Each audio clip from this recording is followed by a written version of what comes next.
Paano natin i-check kung may bara? So una, dapat naka-off yung machine.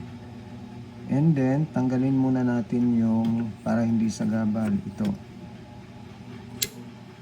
Tanggalin muna natin ito. Pati yung papel.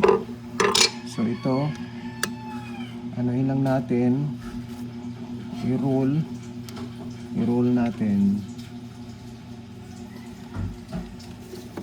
Pihitin lang.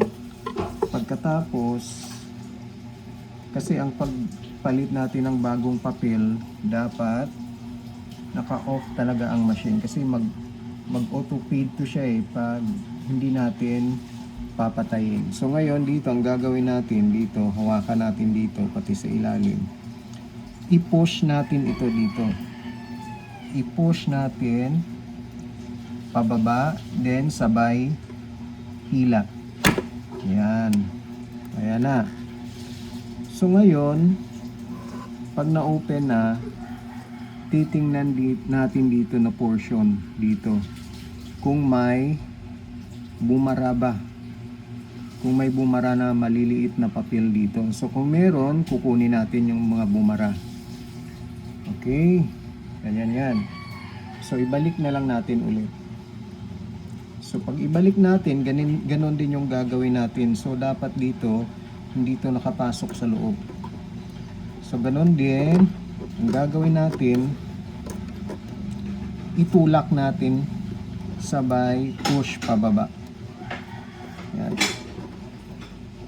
Dito, tulak natin kasi umano to sumasabit yan dyan. So, tulak na lang natin. Dahan-dahan, baka masira.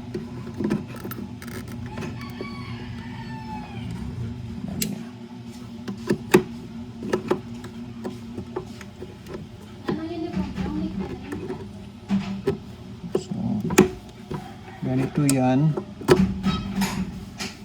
Okay, nilagyan natin ng ilaw.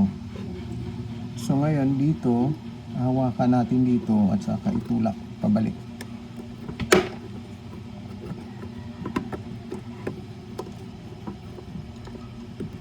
Mahigpit. So itulak natin na dapat ito dito, hindi sasabit ito dito. Yan, dito na portion. So ganyanin natin. Okay, so ayan na. Nakabit na natin yan. So ngayon, dapat yung position ng papel ganito. Ito, ganyan. So, balik natin yung papel. At saka ito, balik natin. Yan. Ngayon, dito, i-feed na natin mano-mano dito. Dito sa ilalim nito. Yan.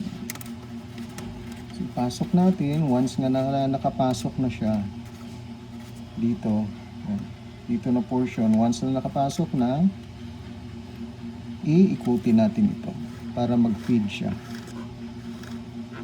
Yan, so okay na yan. Kasi pag naka-on yung machine, mag-automatic feed siya. So sasabi talaga yan dyan.